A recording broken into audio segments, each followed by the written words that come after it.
Hello, everyone, and welcome to the episode of The Hidden Story, where we explore the mysteries behind some of the most baffling and tragic cases in history. Today, we're going to talk about the unbelievable fate of Meghan Cordie, a 27-year-old woman who died after jumping out of a moving car driven by her own mother. What really happened on that fateful night in August 2018?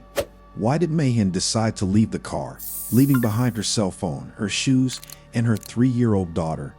And why did her mother lie to the police and fail to report her missing for hours? These are some of the questions that we will try to answer in this video, but be warned, this story is not for the faint of heart. So buckle up and get ready for a ride into the dark and twisted world of the hidden story.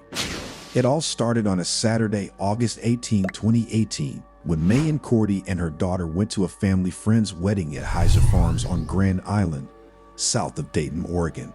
They rode with Meighan's mother, Jennifer Weathers, in her silver Honda CR-V. According to Weathers, it was a great day and everything was fine. They enjoyed the wedding, drank some wine, and danced at the reception. But things took a turn for the worse when Meighan asked to leave the wedding around 10:30 p.m. because her daughter was getting tired. Meighan and Weathers started to argue while walking to the car, apparently over who would be driving. Meighan didn't want to drive because she wanted to drink and had a breathalyzer ignition lock on her vehicle related to a previous DUI.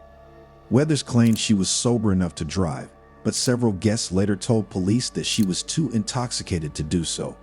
One guest described her as sloppy drunk, but Weathers insisted on driving, and they got into the car, with Meighan in the backseat with her daughter and Weathers in the driver's seat.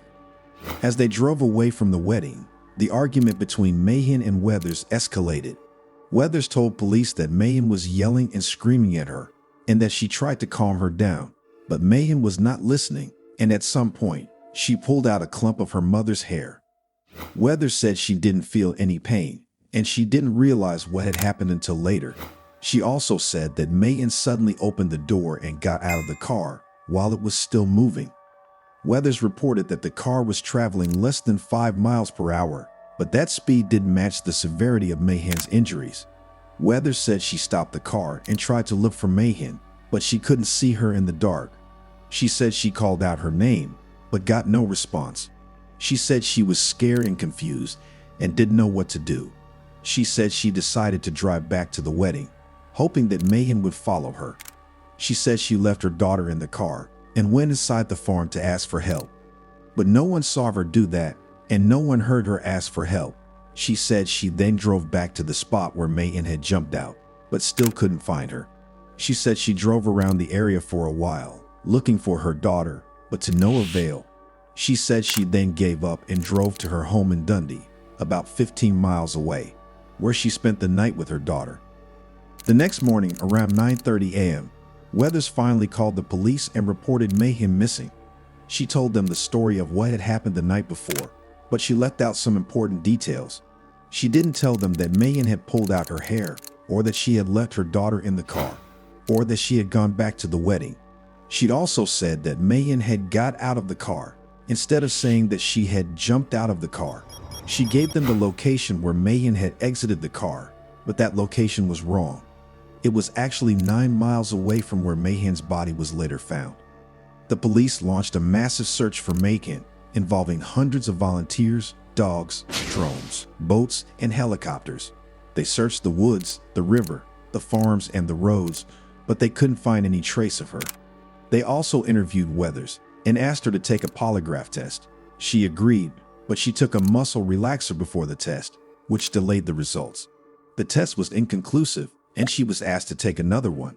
She never showed up for the second test and never rescheduled. The police also searched her car and found the clump of hair that Meighan had ripped out. They confronted Weathers with this evidence, and she admitted that she had lied about that part of the story. She also changed her wording and said that Meighan had jumped out of the car instead of saying that she had got out of the car. The police were suspicious of Weathers and wondered if she had something to do with Meighan's disappearance. But they had no proof, and they had no body. That changed on August 23, 2018, 5 days after Meighan went missing. A group of joggers were running along a road near Dayton when they spotted something on the side of the road. It was a body, lying face down on a steep embankment. It was Meghan Cordie. She was barefoot and wearing the same dress she had worn at the wedding. She had no signs of life and had been dead for days. The police were notified and they arrived at the scene. They examined the body and determined that Meighan had died instantly when she jumped out of the car. She had hit her head on a guardrail and suffered an aortic separation, which is a tear in the main artery of the heart. She also had other injuries, such as bruises, abrasions, and fractures. The police concluded that Meighan had not been forced or pushed out of the car, and that her death was accidental. They also concluded that Weathers had not seen or heard her daughter after she jumped out of the car, and that she had not known that she was dead. They decided not to charge Weathers with any crime related to Meighan's death, but they did cite her for driving while intoxicated and reckless endangerment. The discovery of Meighan's body brought an end to the search, but not to the mystery. Many questions remained unanswered, and many doubts lingered. Why did Meighan jump out of the car in the first place? What was she hoping to achieve? Was she trying to escape from her mother or from something else? Why did Weathers lie to the police and fail to report her missing for hours? Did she really not know what had happened to her daughter, or did she have a guilty conscience? How did Meighan's body end up 9 miles away from where Weathers said she had jumped out of the car? And how did she manage to walk that far without shoes, without leaving any footprints or blood trails? These are some of the questions that haunt the family and friends of Meghan Cordie, who are still grieving and seeking closure. They remember Meighan as a loving mother, a caring daughter, a loyal friend, and a beautiful person. They wonder what could have been if things had gone differently that night. They wonder what the hidden story is behind the unbelievable fate of Meghan Cordie. And that's it for this episode of The Hidden Story. I hope you enjoyed it and learned something new. If you did, please give this video a thumbs up and subscribe to our channel for more videos like this. And don't forget to share your thoughts and opinions in the comments section below. What do you think happened to Meghan Cordie? Do you believe her mother's story? Do you think there's more to this case than meets the eye? Let us know what you think and join the discussion. Thank you for watching, and until next time, stay curious, stay alert, and stay safe.